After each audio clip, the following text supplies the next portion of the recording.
Kohn, and we have today with us Dan himself.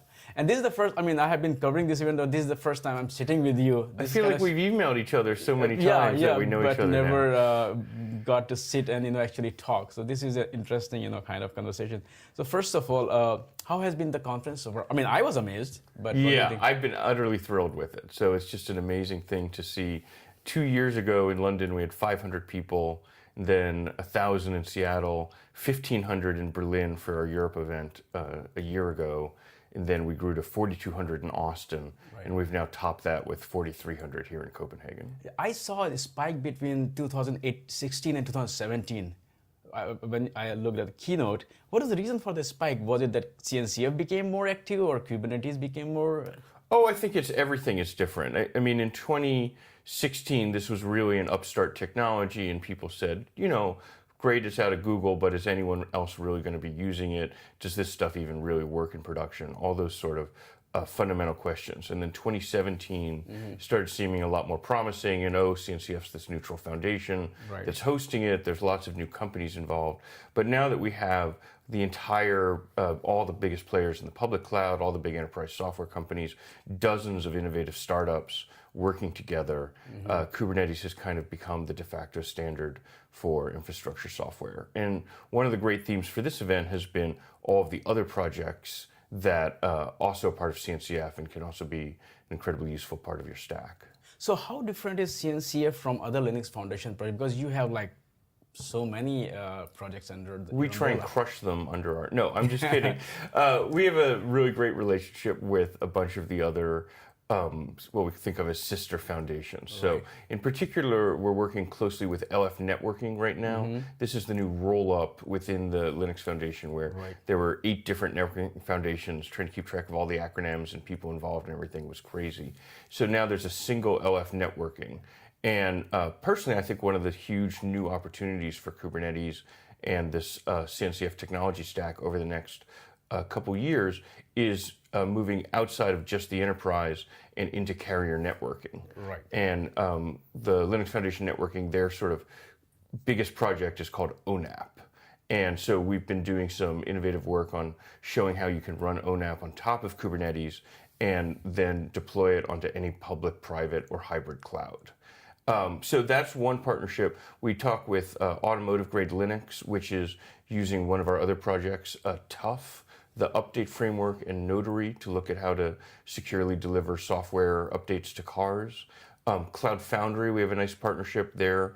Executive Director Abby Kearns just keynoted yesterday. And so there's some nice synergies between those.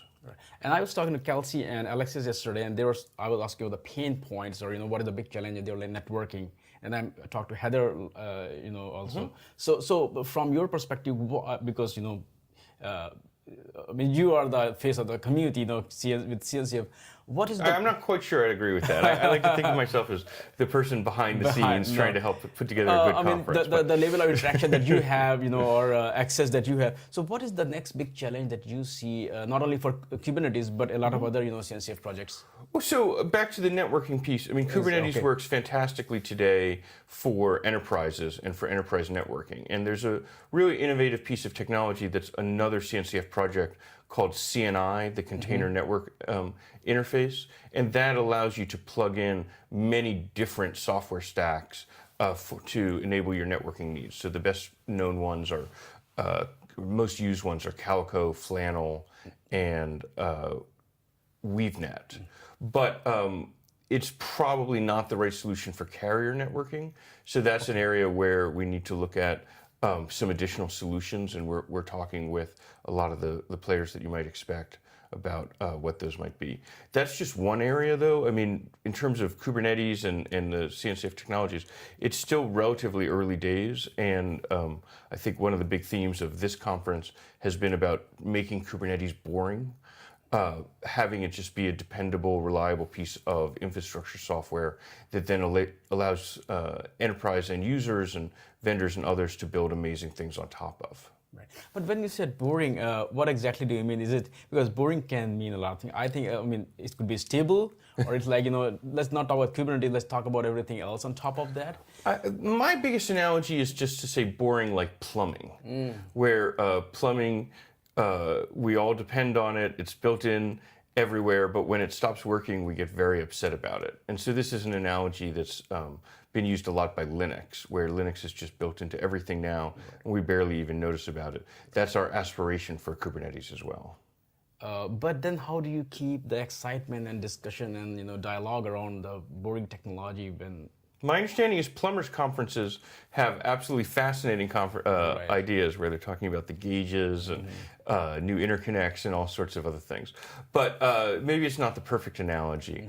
I do think there's a lot of excitement about new areas for Kubernetes, new APIs coming out, new opportunities with it, and then again, all the other projects as well. So when these, because we saw so many keynotes and there are so many use cases, do you ever worry that the use cases may go beyond what you originally planned with Kubernetes? So how to control? Because we have seen with OpenStack, they try to get back into they learn from their not mistakes, but when the new technology comes up, everybody gets excited about it. Everybody wants to adopt it. So how do you ensure that Kubernetes will not face the same problem?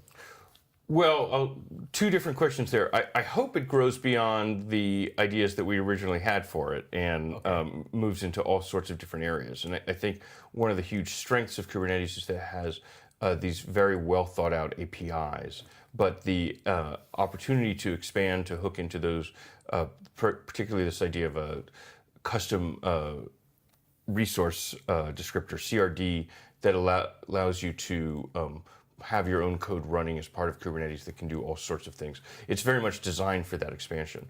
Now, I think if you look at issues with other foundations or other technology stacks, I do feel like CNCF has a huge advantage of just having come last.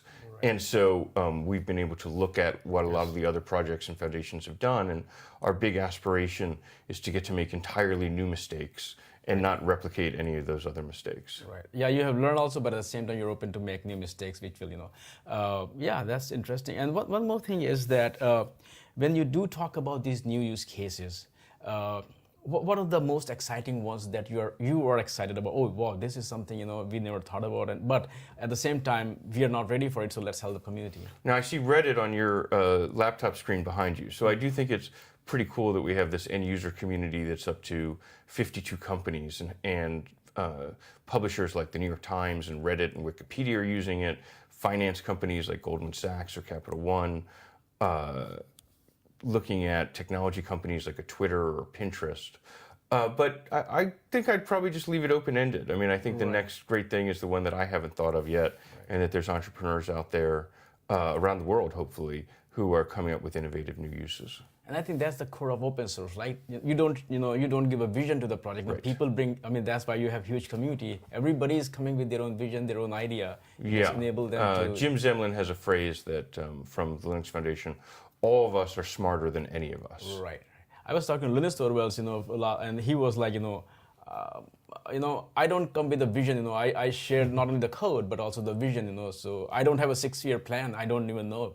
You can bring your plan and the code will enable you to do, and I think the same is the case with Kubernetes. Yeah, and there's his former lieutenant, Andrew Morton, had a famous phrase about 7 or 8 years ago where he said, oh, just 1 or 2 more versions and I think we'll be done. And of course, the rate of innovation and change in Linux is faster than it's ever been before. Right. Although amazingly, Kubernetes, as I mentioned as part of my keynote, has twice the lines of code that Linux does. Right. Oftentimes people compare Kubernetes or OpenStack with Linux, but I sometimes wonder because Linux also built the foundation and made it easier for all of us to be. It made companies comfortable with open source, so that companies can actually, they saw the value in sharing their, because before Linux they were like very closely held secret. Right. And containerization in general, that whole trend is much more about taking advantage of certain features of Linux, as opposed to some entirely new. Different technology. And also the cloud that we talk about, without LAMP stack, we would not even be talking about. So I was talking at Cloud Foundry Summit, I was talking to, Chip, and I was like, without Linux, so sometimes we compare, but we forget that this is the giant we are standing on the shoulder. Well, and all of us, of course, build upon the shoulders of giants. So and you can go back to general purpose computers and transistors and electricity and everything before that, and it's just one innovation stacked atop another. But the funny thing is that everybody's part of the same foundation, even Linux, kernel or Kubernetes. So it's like kind of interesting, that it's big giant family. So the nice thing for the Linux Foundation is we have a model of open source that anyone should be able to get involved, that there's no need to become a member of the Linux Foundation or pay dues or anything else.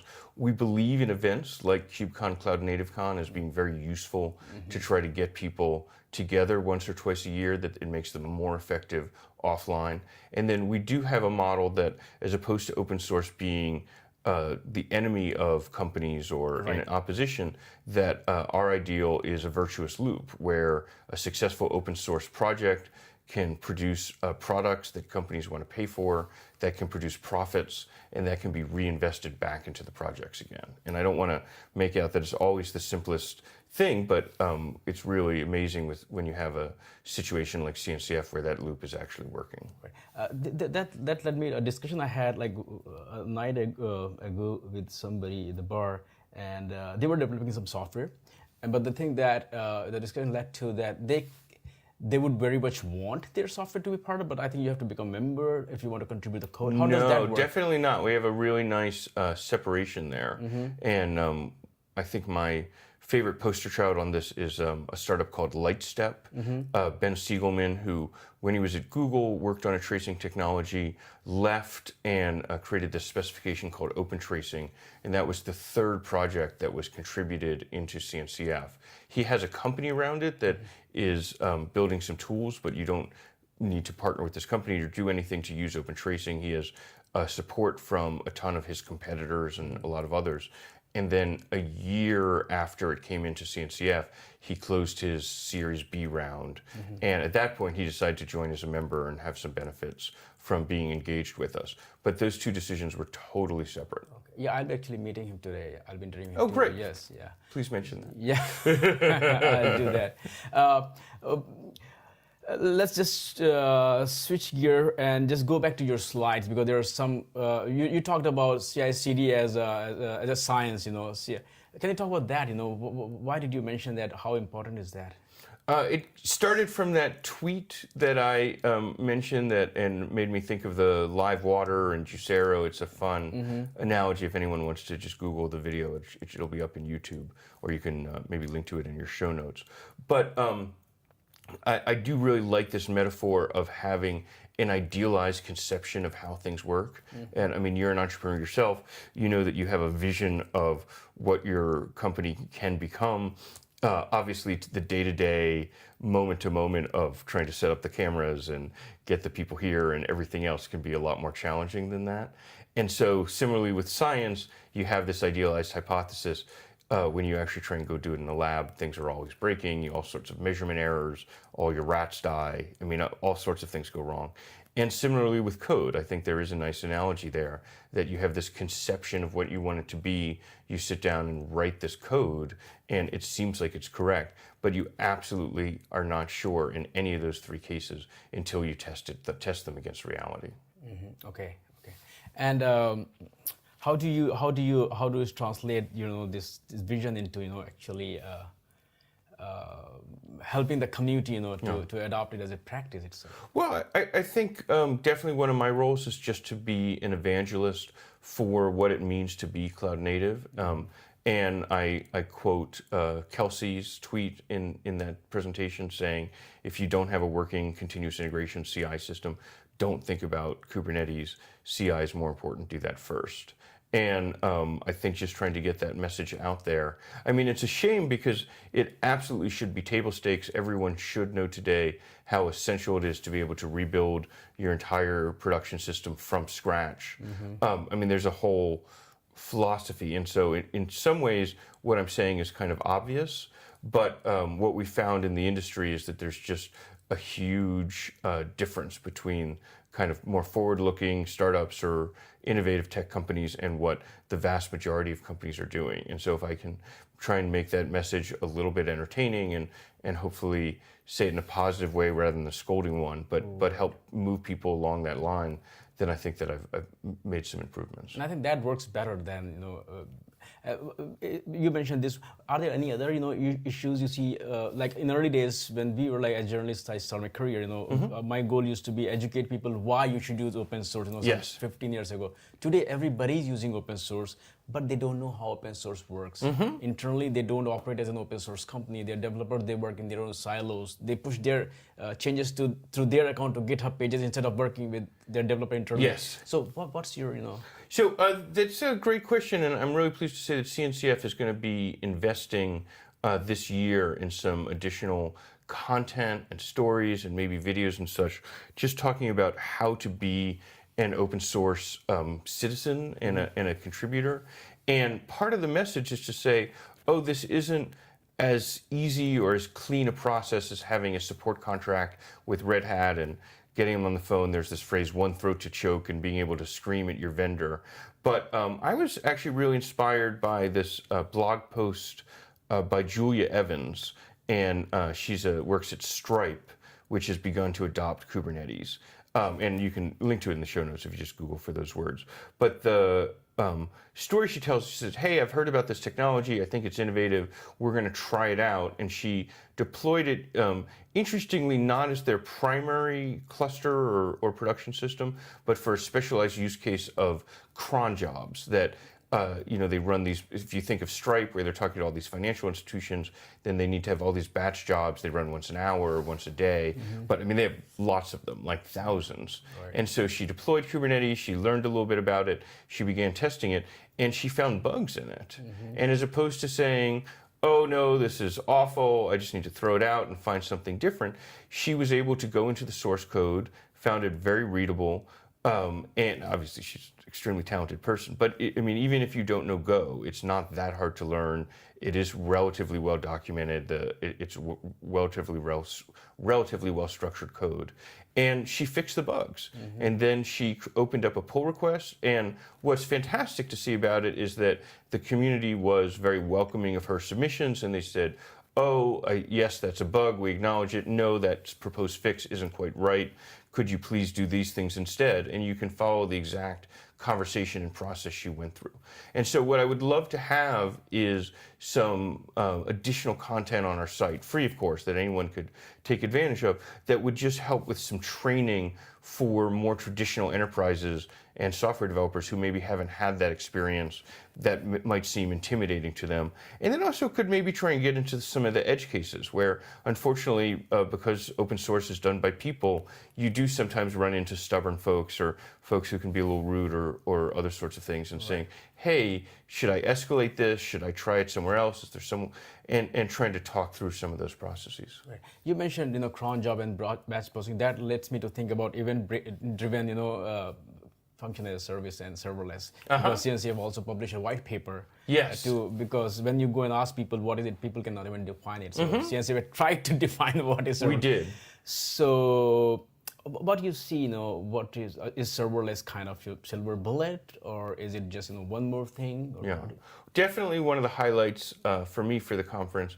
It wasn't, Kelsey Hightower is co-chairing the event for the third time, and this is going to be his last. He's moving to an emeritus status, and he wasn't sure he was going to do a demo, and then just like 24 hours before the event, he said, I've been playing with this cloud event stuff, which has come out of the serverless working group of CNCF, and I just think it's so cool, I'd really like to do a demo on it. And so we were able to insert him into the schedule, and it was just a fantastic demo yesterday, 2 nights ago. And so that was showing off functions as a service and this messaging technology that allows you to connect together different serverless technologies, different gateways. So I think our aspiration is that we're looking at some of the things that make serverless, and particularly AWS Lambda, so popular, about how easy it is to deploy code, about the ability to scale infinitely, the kind of millisecond billing, and saying, can we decompose that and actually provide a lot of those features on top of Kubernetes and the rest of the CNCF stack? Right. And saying that serverless can actually be a set of functions that you take advantage of sometimes, and then obviously you're also going to need longer running services stateful things, etc. And so it's still early days for that, but it does seem like there's just a ton of take up on that, and we've really been thrilled to see the number of different serverless tools that have been building on top of Kubernetes to take advantage of its underlying primitives. You mentioned Amazon Lambda, but doesn't that lead to vendor lock-in? Because when you talk about function as service, it's tied to the providers. So and the whole idea of open source is to be vendor neutral or vendor agnostic. Well, I think it's a fair concern, and I think there's always this tension where, at the end of the day, most developers just want to get things done, and if Lambda helps them do it more easily, and I mean, there's amazing things about Lambda. So I think it's an extraordinary platform and has really moved the industry forward. But thankfully, all of the ideas in it can and have been copied, and there's now huge innovation and competition going on. So certainly IBM and Azure and Google all have comparable projects, but the ones that I think are really neat are some open source offerings, things like that, actually each of which have sessions here. So Kubeless, OpenFAS, Fission, Nucleo, and some others that build on top of Kubernetes, but provide that same kind of amazing Lambda service. And so again, it's early days. I'm not sure which of those projects will be successful. I will give a quick shout out. We have this serverless landscape that we've spent a significant amount of time on, and you can see it at s.cncf.io is the interactive version. Then there's a link at the top to the static version. But it's a nice way of keeping track of both those platforms, the installable versions like the ones I just mentioned, and then a whole set of tools and libraries and such in the space. Is CNCF playing any role, because you have Amazon, you have Microsoft, you have Google, everybody there, to kind of make sure that, users can easily move between these services? Have you done any effort or making an effort in that direction? So this cloud events is really a nice first step for that, where it's saying that messaging events coming out of these different services is one immediate point of interoperability, and cloud events allows you to plug the events from these different providers into each other. Right. And so that's just really a very good first step. I think we talked about some, broader topic we went to. Do you think there is anything else that we should have talked about today? Yeah, I'd love to just say for folks in China and in Asia that we're incredibly excited to be bringing KubeCon Cloud Native Con to China for the first time. It'll be in Shanghai, November 14th and 15th. And I think it's just an extraordinary opportunity. There's so much work going on over there, tons of contributors. But obviously with the time zone differences and then some language barriers, the two communities can be a little disconnected.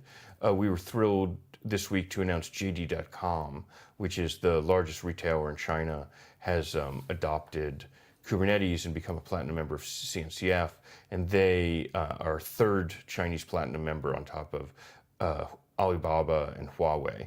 And so we're going to be doing this event. We're expecting 2,500 people there. We're looking to have a ton of the leaders from the community in Europe and North America travel to China and meet their peers. But then we're also looking for a lot of Chinese users and developers to contribute papers, and everything will have simultaneous interpretation. So we're really excited to launch that. Actually, that was one of the questions that I was thinking, but somehow it escaped my mind. Because I think on the day one, Dirk, he talked about diversity. Yes, absolutely. So I was talking to a lot because I cover diversity. It's a very class, and you actually touched upon the one point, language and culture. So when you go to these Asian countries, I interviewed a lot of high-profile people, but I don't speak their language, so it becomes hard for them to convey their thoughts in the language that I speak, which happen to be English. Since the community is growing in China, how do you plan to kind of bridge this gap? We definitely are investing significant resources. There's a working group in China that's been translating all of the Kubernetes documentation that we've been partnering with, and we're really thrilled to support those efforts. And we're going to have diversity scholarships in China to help bring in more women and other traditionally underrepresented minorities to the event.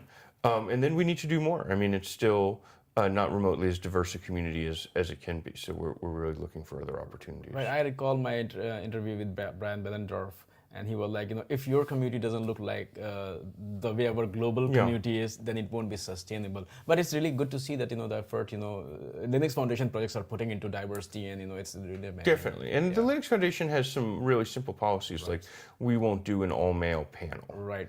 And, we've had panels where there's only one woman and there's a travel issue or something, and we'll just cancel the panel. Yes. And so we just think there's some things in 2018 that should be relatively easy, but actually trying to get in gender parity and such is much harder, and it's something we're still working at. And that's good to see. That's not just the code level you guys are working on, it's also cultural level, and this Yes, is really definitely. Thanks for your time. I really appreciated it. It was first, but I loved it, and hopefully we'll keep doing it again and again. Excellent. I look forward to it. Thanks.